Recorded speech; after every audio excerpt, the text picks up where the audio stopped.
Assalamualaikum warahmatullahi wabarakatuh. Selamat siang rekan Afam semua di mana saja berada.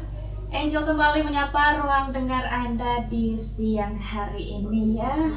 Tadi buatnya rekan Afam yang belum sempat ya untuk sesi request di program Duta Dunia, kita lanjut lagi di program berikutnya.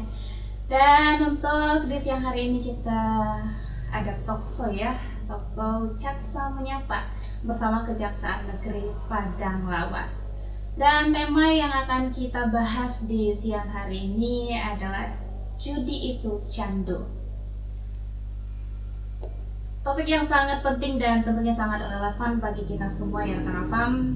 Judi bukan hanya tentang permainan atau taruhan, tapi juga tentang bagaimana ia dapat mempengaruhi hidup kita secara keseluruhan, dari kehilangan uang hingga kerusakan hubungan. Judi dapat membawa dampak yang sangat besar bagi kehidupan seseorang. Dan hari ini kita akan membahas tentang bahaya judi dan bagaimana ia dapat menjadi candu yang merusak hidup, kemudian tanda-tanda seseorang yang telah kecanduan judi, juga bagaimana 0822 99996105, atau juga bisa menyimak kita di live TikTok dan juga Instagram di @raupadangsidimpuan.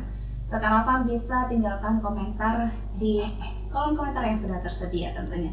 Oke, langsung saja rekan Afam untuk kita mulai talkshow kita di siang hari ini. Angel ke Bang Sadikin dulu ya, sebelum kita masuk ke apa aja yang buat judi itu jadi candu. Kita harus mengenal dulu ya, kira-kira definisi dari judi itu apa. Oke, langsung saja kepada Bang Ahmad Sadikin Dawa Esa, silakan. Baik, makasih Mbak Angel.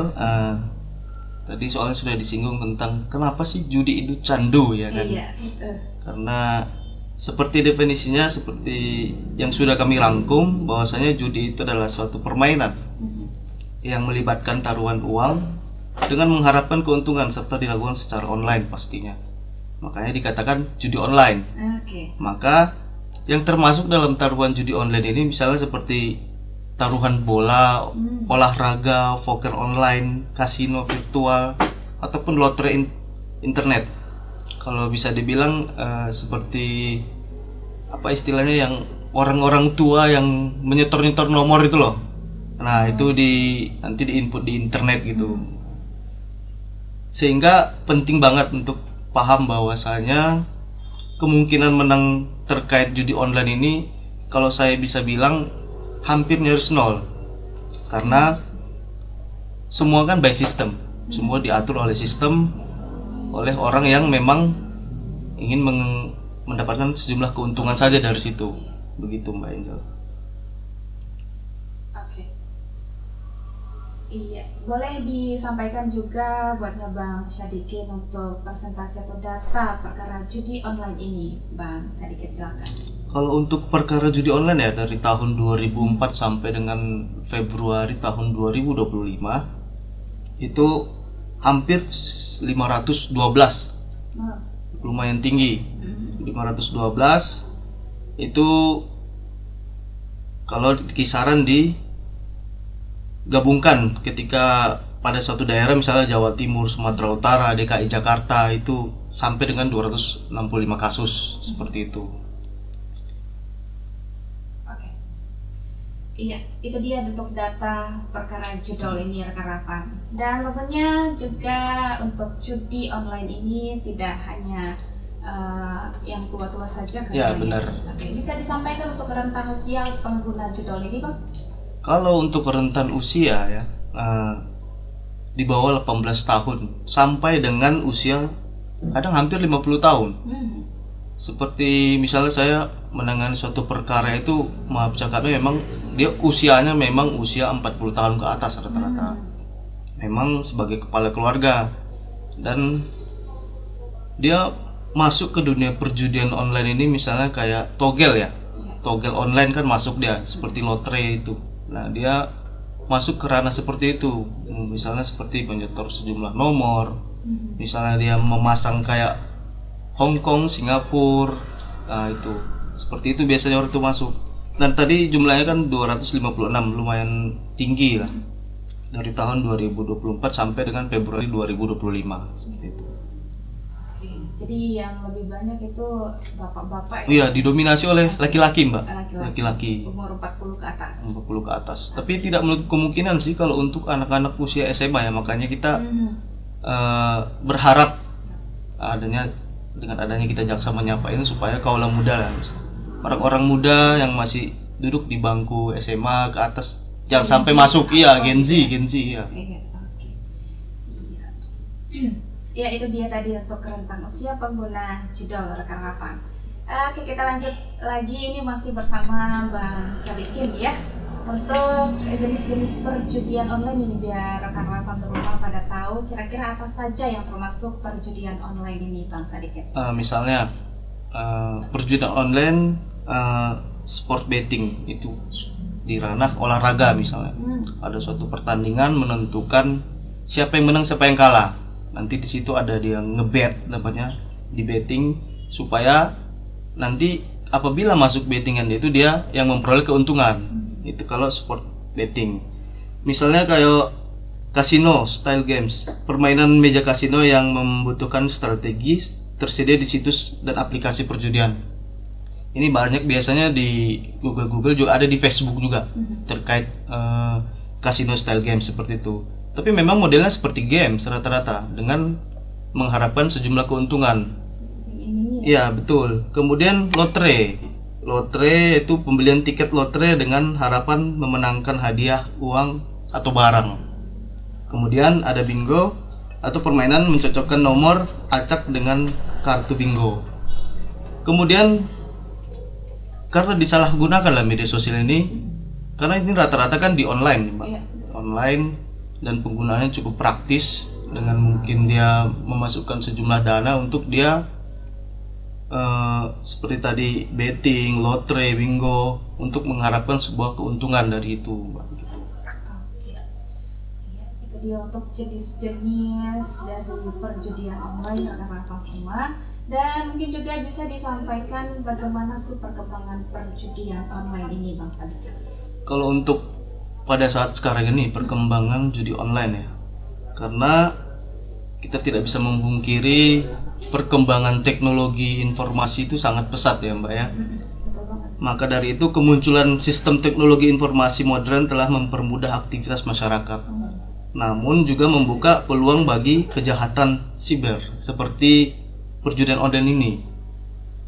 Maka kita dari kejaksaan itu membuat yang namanya satuan tugas cyber tentang judi online ini, Satgas Judi Online istilahnya, Mbak.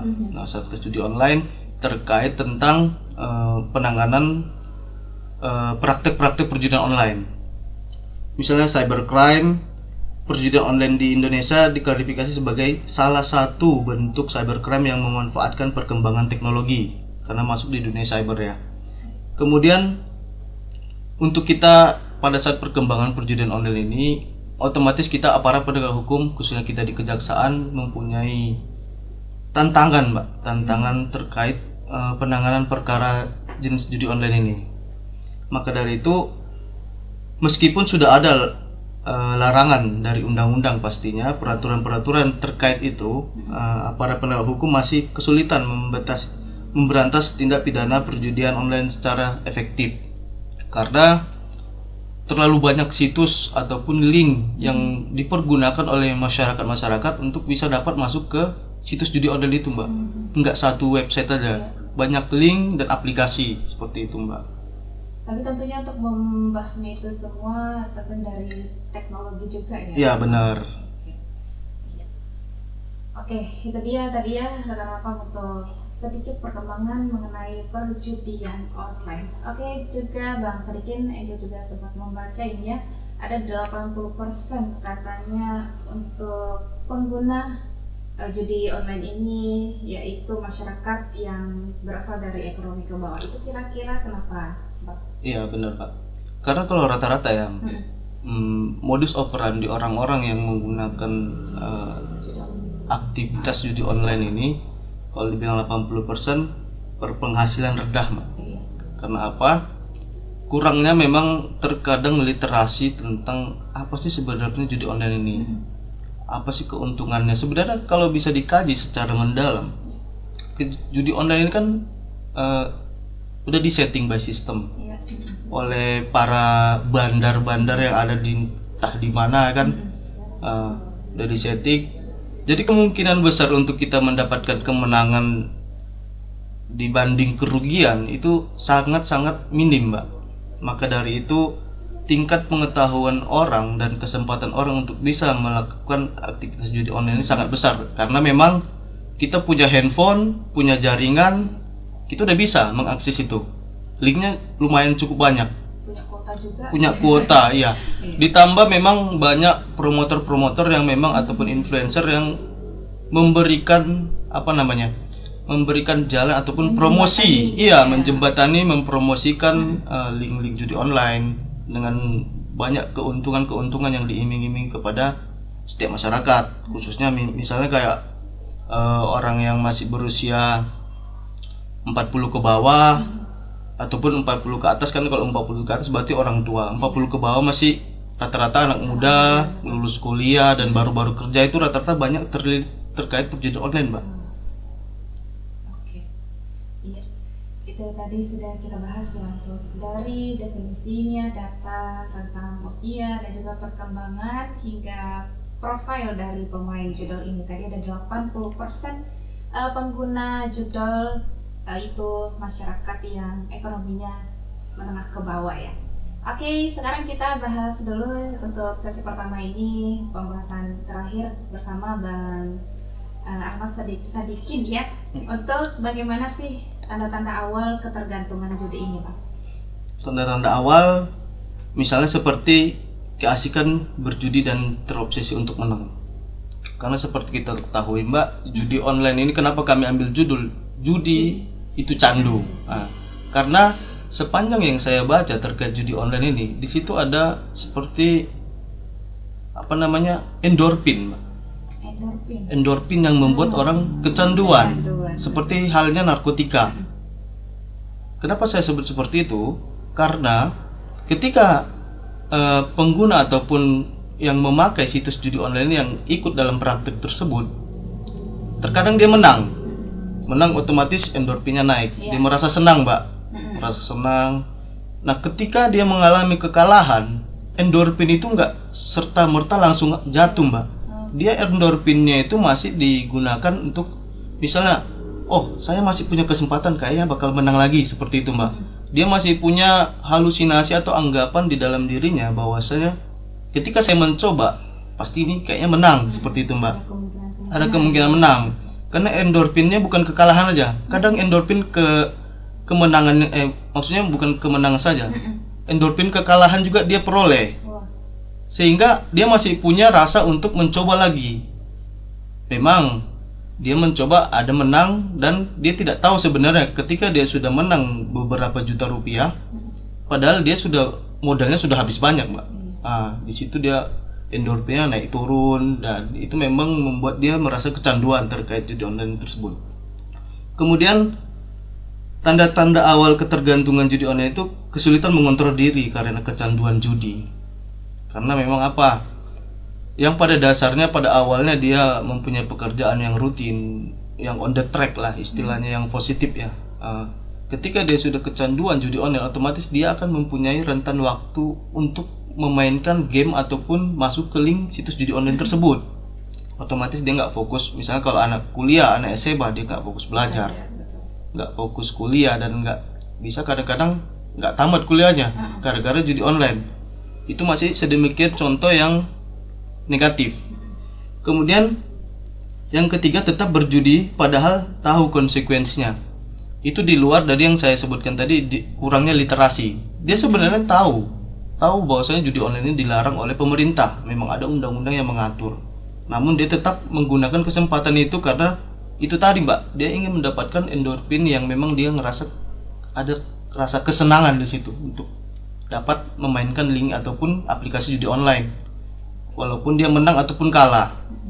Kemudian berjudi untuk menghindari masalah terkait misalnya orang yang kalau bisa dibilang contohnya kayak curi-curi waktu lah, Mbak. Curi-curi waktu, ataupun memang kalau kita bilang galau belum tentu. Itu curi-curi waktu coba-coba ada link, ada aplikasi terkait judi online. Awal-awalnya dikasih menang itu Mbak, seperti itu. Dikasih menang, lama-lama kemenangan yang dia peroleh itu malah menjadi minus. Minusnya dia langsung top up lebih banyak lagi. Kemudian menarik diri dari aktivitas sosial. Karena ini kalau untuk orang-orang yang berjudi online itu dia lakukan secara sendiri. Kadang ada juga yang misalnya di tongkrongan seperti itu Mbak ya, tongkrongan satu meja semua, satu meja semua misalnya main judi online, slot segala macam. Ada juga yang memang dia mau fokus sendiri, tapi memang dia menjadi orang yang antisosial. Kemudian yang keenam, menghalalkan segala cara untuk bermain judi. Jadi kebanyakan Mbak, kasus perkara yang saya tangani terkait perjudian online memang di samping memang himpitan ekonomi, ada juga memang dia karena kekurangan uang melakukan tindak pidana lain, misalnya contohnya seperti melakukan pencurian, penjamretan, yang memang pada dasarnya menghasilkan jumlah uang yang nanti bakal dipergunakan oleh dirinya untuk men-top up, untuk melakukan top up untuk bisa tetap melakukan aktivitas perjudian online tersebut. Itu kalau menghalalkan secara cara untuk melakukan perjudian online. Nah, kemudian meminjam uang untuk memperbaiki kondisi keuangan. Contohnya kayak pinjaman online, Mbak. Itu banyak orang terlilit terkait itu dengan alasan awalnya dia memang pinjaman online.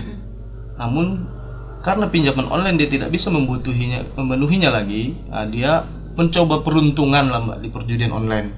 Siapa tahu dia dapat keuntungan yang lebih untuk bisa menutupi pinjaman online tersebut. Ataupun sebaliknya. Bisa juga sebaliknya, dia duluan judi online, tapi karena dia tidak mendapatkan ataupun tidak ada uang, nah, dia mengambil jalan pintas untuk melakukan pinjaman online. Seperti itu Mbak. Itu tanda-tanda awal ketergantungan judi. Oke.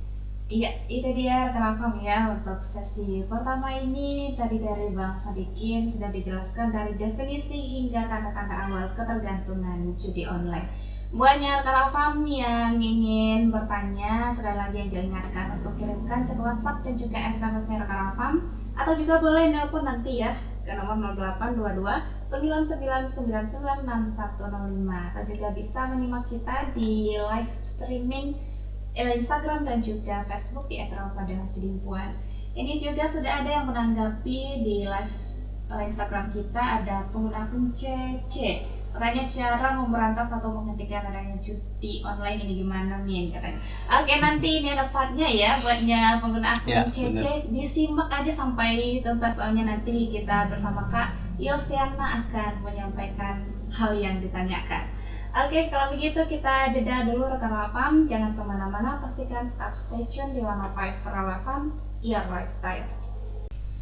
Masih di 105 Rawapan, nyaman dan bersahaja dalam jangkauan ya. Rekan-rekan masih bersama Angel tentunya dalam talk show Jaksa Menyapa bersama Kejaksaan Negeri Padang Lawas. Dan juga masih bersama narasumber kita ada Bang Ahmad Sadikin Daulay SA selaku Kepala Subseksi 1 Bidang Intelijen, dan juga Kak Yosiana Anastasia SSH.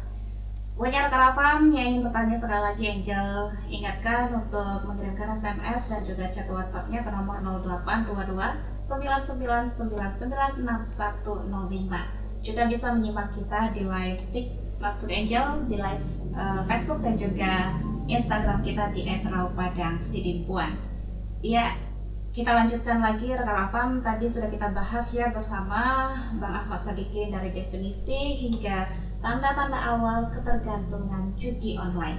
Sekarang kita lanjutkan untuk pembahasan berikutnya bersama Kak Yosiana Anastasia SSH. Ini Angel panggil biar lebih akrab aja Kak Yose ya Kak ya. Oke. Kita lanjutkan lagi rekan-rekan, dan kepada Kak Yose bisa disampaikan untuk bahaya judi online ini seperti apa Kak? Silakan. Oke Kak. Seperti yang kita ketahui ini kan judi online kan tentu mengakibatkan bahaya nih bagi masyarakat. Bahayanya itu seperti yang pertama itu ada kerugian finansial. Tentu saja kecanduan judi online ini menjadikan orang untuk menghabiskan uang dengan banyak. Waktu kalah, mereka tentu saja pasti berpikir bahwa itu adalah kemenangan yang tertunda.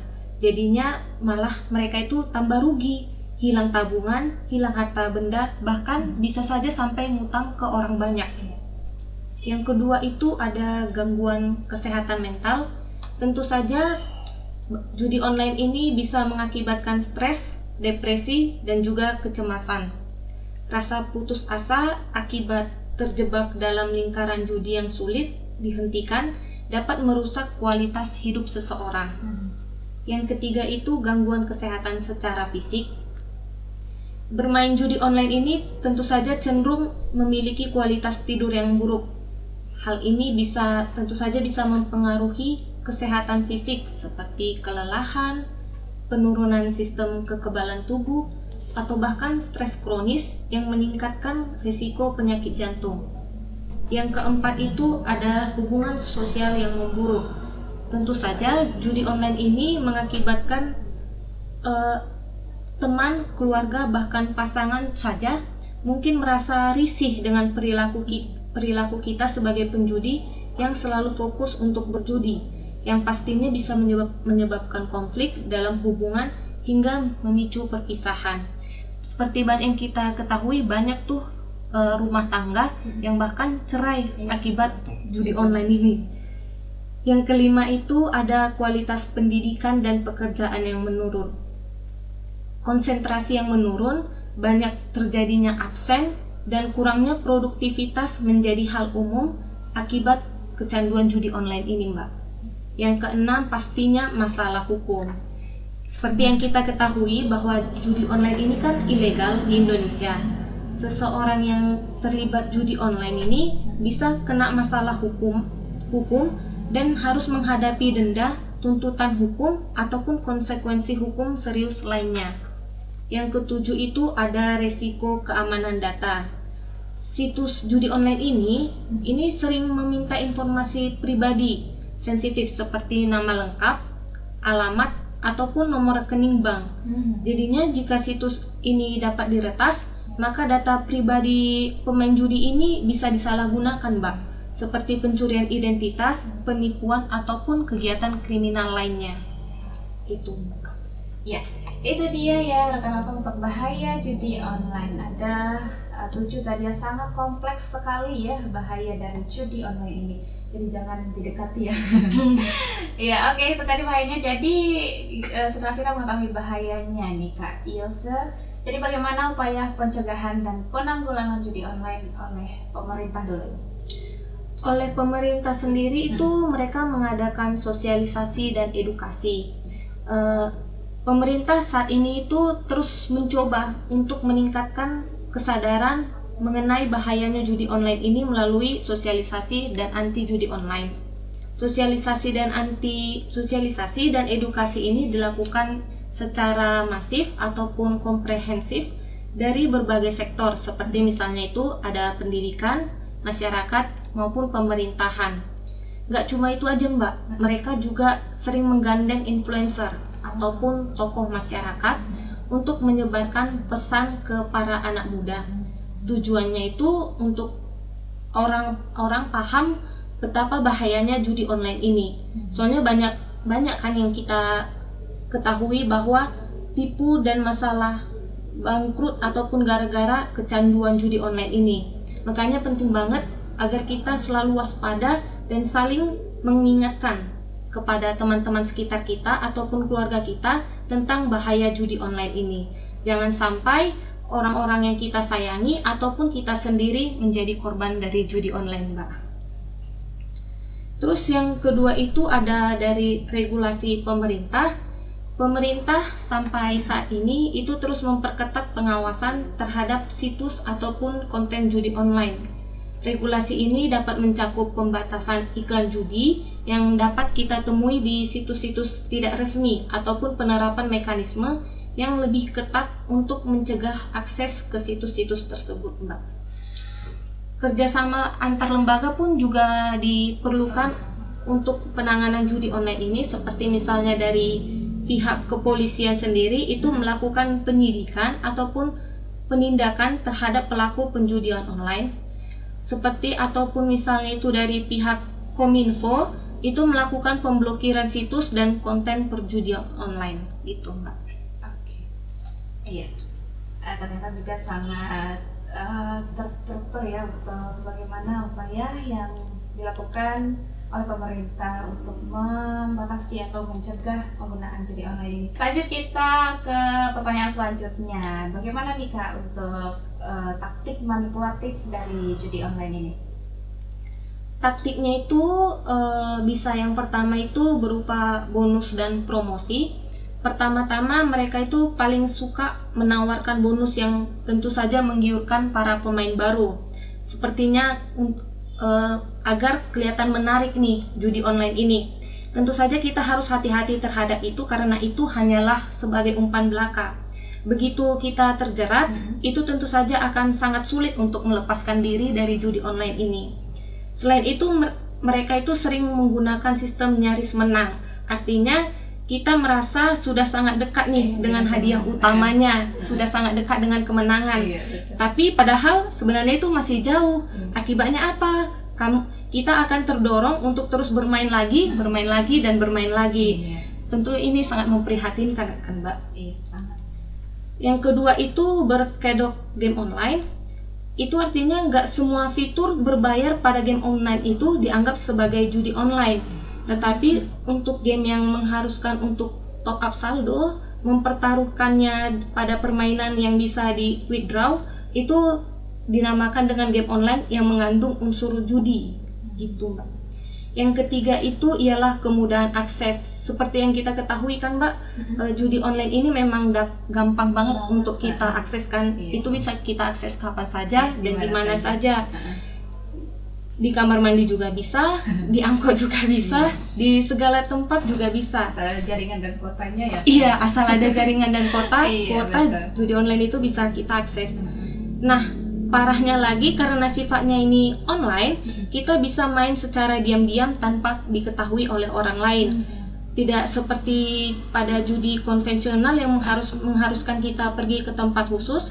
Ini judi online ini dapat kita lakukan sambil pura-pura kerja, pura-pura belajar, atau bahkan sambil video call dengan orang tua, kita juga masih bisa bermain judi online.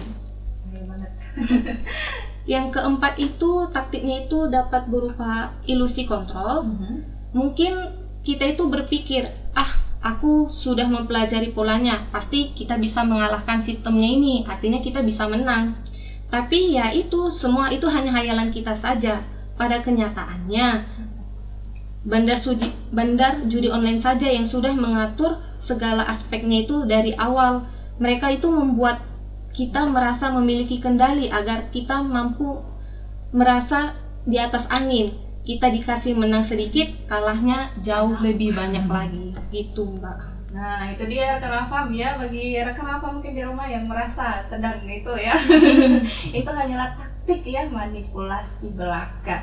Iya, oke kita lanjutkan lagi. Tadi juga sudah disinggung bahwasanya judul ini sudah diatur dalam perundang-undangan. Boleh disampaikan Kak Yose untuk peraturan perjudian di Indonesia Kak, silakan. Peraturan perjudian ini sudah diatur dalam KUHP lama, KUHP baru ataupun Undang-Undang ITE Mbak. Jadi pada KUHP lama itu diatur pada pasal 303 ayat 1 KUH pidana, itu mengancam dengan pidana penjara itu maksimalnya 10 tahun ataupun dendanya itu maksimal 25 juta rupiah.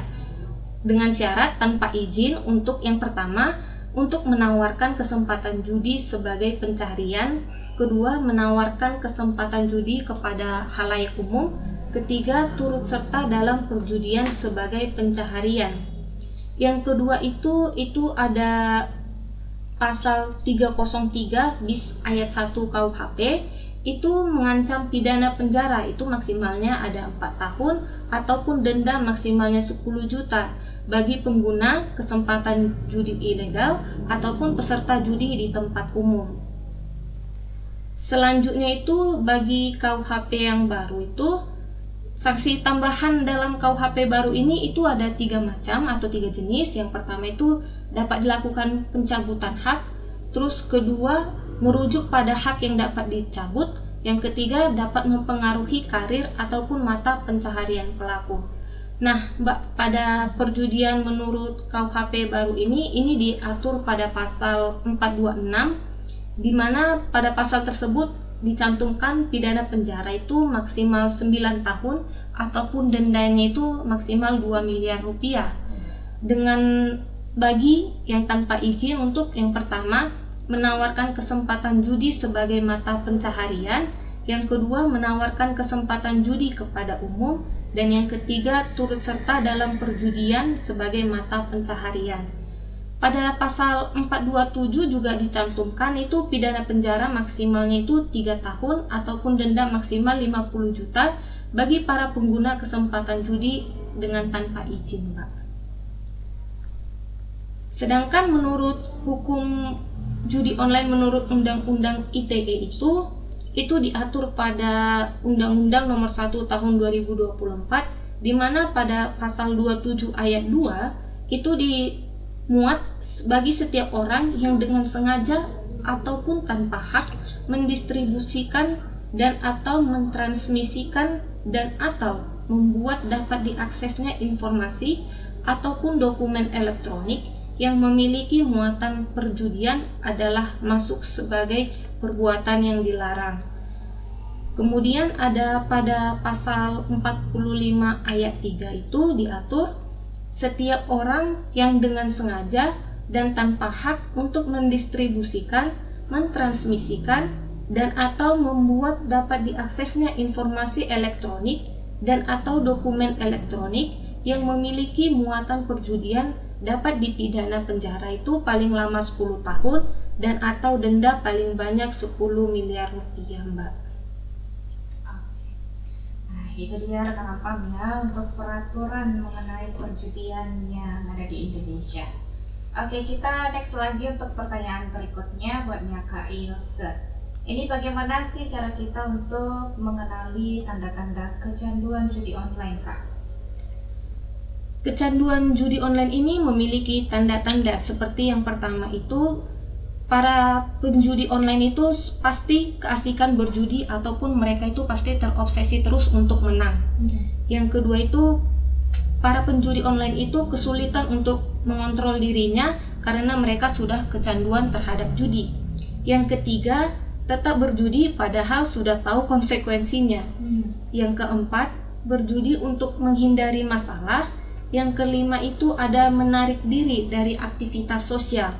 Yang keenam, mereka menghalalkan segala cara untuk bermain judi, seperti para penjudi online tentu saja pasti akan melakukan seperti pencurian supaya mereka ada dana untuk melakukan judi online lagi. Yang ketujuh, meminjamkan uang untuk memperbaiki kondisi keuangan. Ya.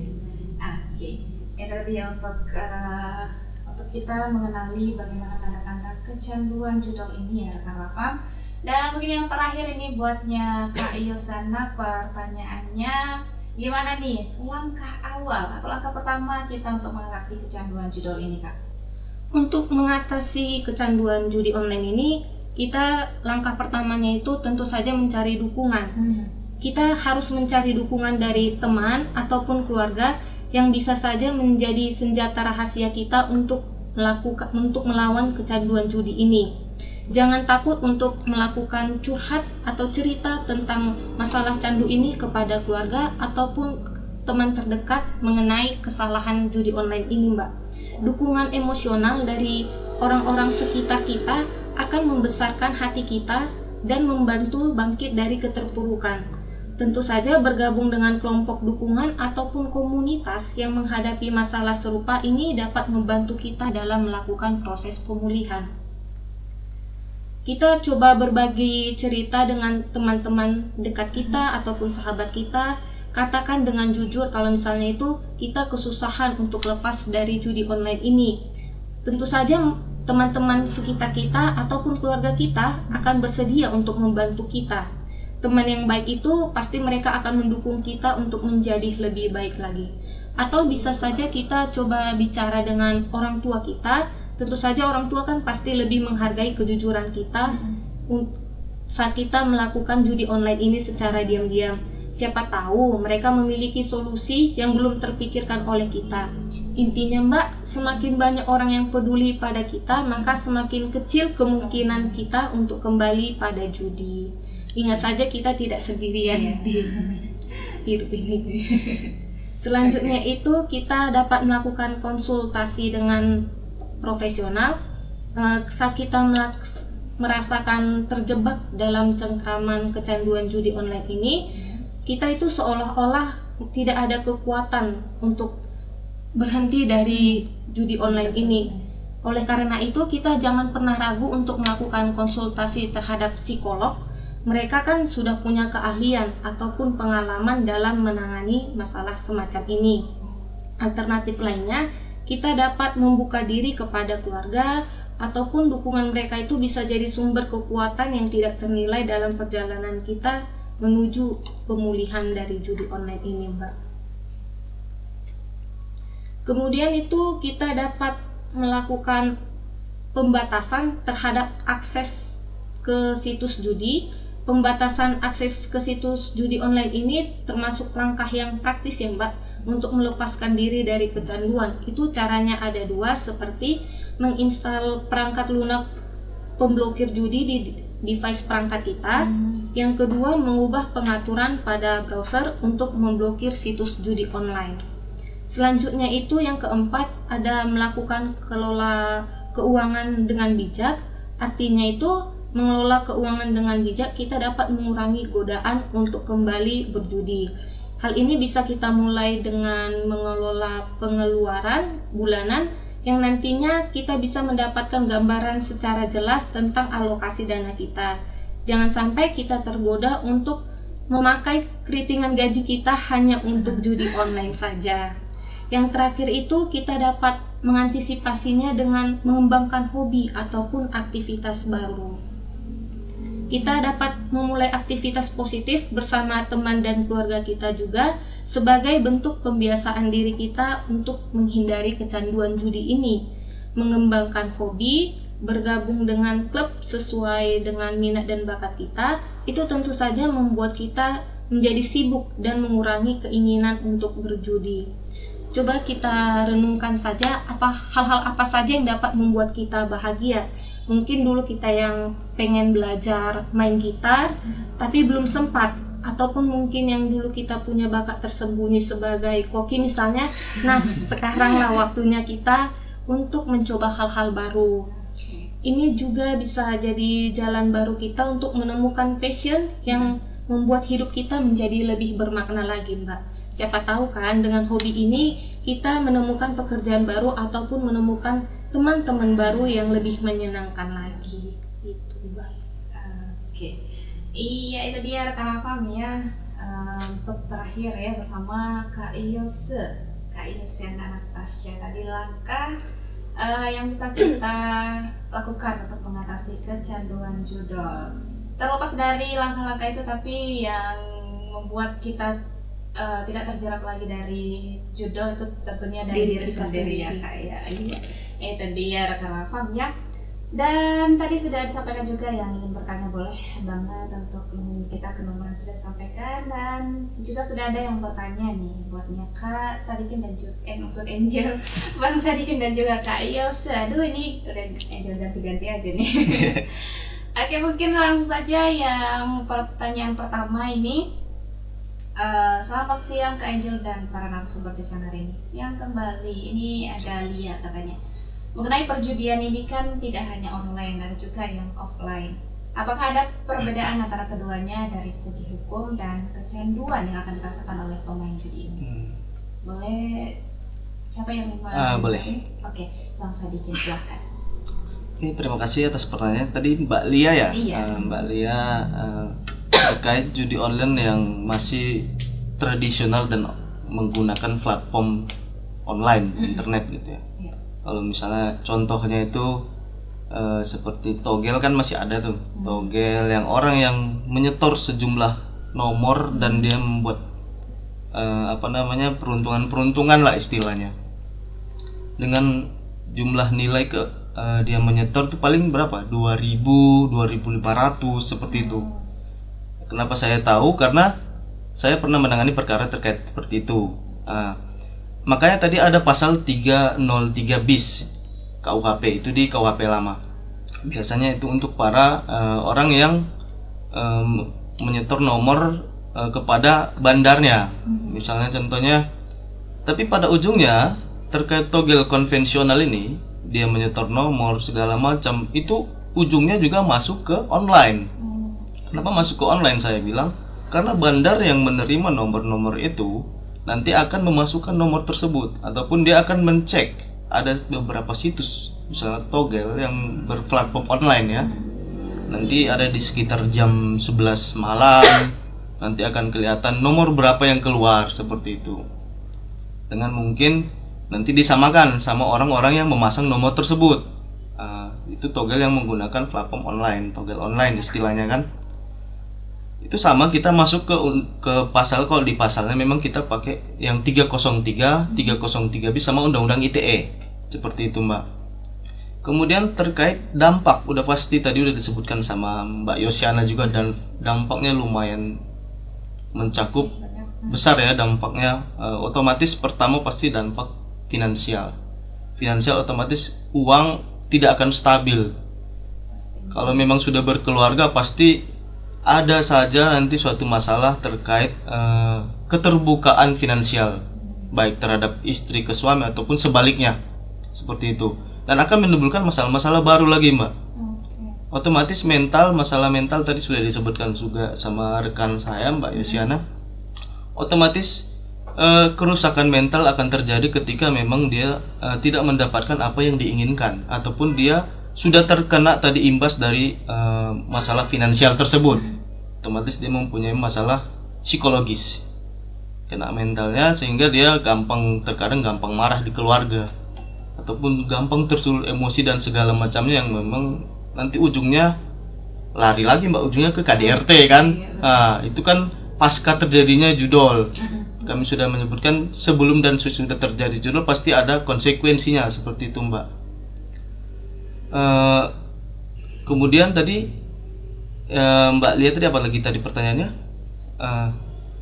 Apakah sama kecanduan yang akan dirasakan? Oh iya, otomatis kalau untuk kecanduan kepada Mbak Lia, pendengar yang setia Raw FM, kalau secara efek judul tersebut, otomatis kalau bisa dibilang baik itu konvensional ataupun yang berplatform online atau judi online, itu pasti mempunyai dampak yang pasti hampir sama. Kenapa? Di situ ada yang namanya kita harus mentop up sejumlah uang, terus memiliki harapan untuk menang dengan jumlah yang fantastis, Mbak. Kenapa tadi kami sebutkan banyak trik-trik dari para bandar-bandar ini untuk memberikan keuntungan kepada para pengguna dengan keuntungan yang berlipat-lipat, 10 kali lipat. Kan memang secara logika tidak masuk akal. Di zaman sekarang kok gampang banget cari duit gitu.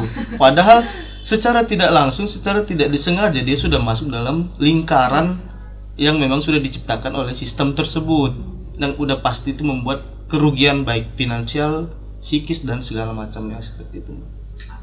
Berarti beda tipis lah ya, beda tipis untuk kecanduan yang akan dirasakan. Iya benar. Itu ketika memang dia tidak terjerat hukum. Itu lain cerita kalau dia tidak ketangkap misalnya. Karena kan maaf cakapnya dia ketangkap, mohon maaf tadi 80% ya, Mbak, itu menengah ke bawah ya. Kadang dia cuma masukin berapa? 2.500. Terbilang rendah. Terbilang rendah karena tidak ada batasan ataupun limitatif yang terlalu signifikan terkait penindakan terkait judi online tersebut, baik konvensional dan online. Karena ketika sudah tertangkap, otomatis akan banyak kerugian-kerugian selanjutnya akan diterima oleh si pelaku tersebut ya. Ya itu dia ya untuk Mbak Lia, pertanyaannya tadi mengenai judul ya, semoga menjawab tentunya. Ini ada satu pertanyaan lagi tapi dari WhatsApp kita, bisa didengarkan lagi, Angel bacakan. Waalaikumsalam. Ini tidak ada namanya ya. Katanya mau bertanya pada narasumber di siang hari ini. Saya ada teman yang gemar sekali bermain judo. Setiap kali saya tanya pernah menang, dia menjawab tidak pernah sekalipun. Hal itu kenapa bisa terjadi ya? Apakah selain mengiming-iming keuntungan, apakah judul ini sama membuat candunya dengan game online? Oke. Bagaimana ya Pak gitu katanya. Baik, tadi nggak ada namanya ya, berarti Iya, penggemar yang tersembunyi Mbak. Iya, penggemar. Jadi tadi sebelumnya kita udah sebutkan ya, udah terangkan terkait judi itu membuat kita sebagai pecandu. Emang kalau ditakar-takar, kalau untuk narkotika dan game online memang itu menyebabkan kecanduan juga. Karena kita melakukan aktivitas yang membuat kita merasa senang. Kalau judi online tadi saya sebutkan, dia akan mendapat endorfin ketika kalah dan ketika menang. Iya. Itu memang udah by riset Mbak. Endorfin yang memang memberikan rasa bahagia kepada seseorang untuk melakukan suatu hal yang memang dilakukan secara berulang-ulang. Misalnya kalau dia tadi posisinya sering kalah, tapi dia tidak berhenti. Iya. Tidak berhenti karena dia punya harapan, punya pikiran dia akan mendapatkan keuntungan yang besar. Karena memang dari tadi kan udah kita lihat taktik orang ini, yang para bandar-bandar ini memberikan iming-iming yang besar, bonus yang besar, tapi itu ada waktunya, ada saatnya akan ditarik oleh si bandar-bandar ini. Nggak secara kontinu, nggak selamanya itu akan ada bonus-bonus tersebut. Karena memang saya bertanya kepada orang-orang yang memang, ya saya juga punya teman-teman yang seperti itu. Saya tanya, saya pelajari tingkah laku dan segala macamnya. Karena memang pada dasarnya kalau dibilang untung tidak akan pernah untung. Nah kalau dibilang dia sering kalah tapi dia tetap menggunakan itu, karena tadi platform ataupun aplikasi judi online itu udah disamakan dengan berbentuk game online.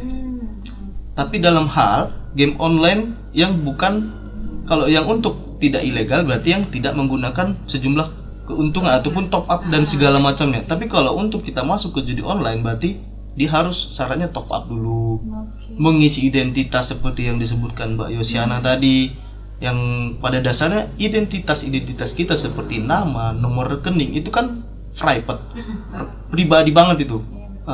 Itu kan masuk ke link daripada bandar-bandar ini yang kita tidak akan tahu tingkat keamanan link tersebut seperti apa.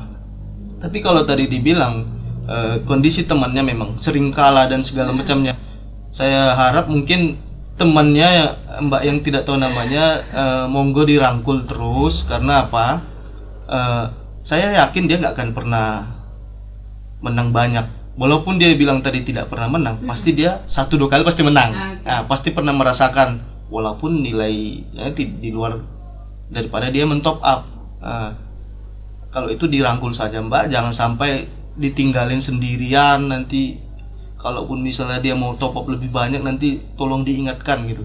Karena ketika dia melaksanakan hal tersebut, sudah banyak konsekuensi di depan dia yang akan dia peroleh, baik dari diri dia sendiri, finansial, dan dari segi hukum seperti itu Mbak. Iya, itu dia ya untuk Mbak tanpa nama ya, atau Mas tanpa nama ya.